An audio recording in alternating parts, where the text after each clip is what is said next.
pretty sure most of you know the world is really getting out of control, like pretty quick.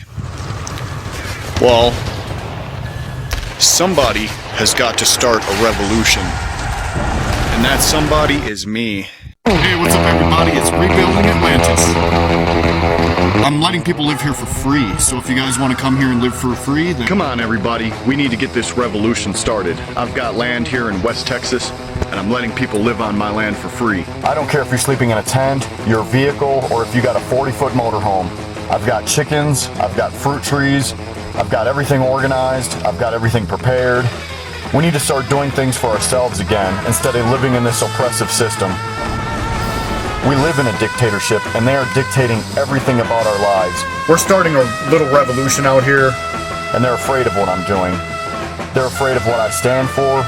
You don't even have your freedom anymore. You're a slave. You guys are going to be surprised.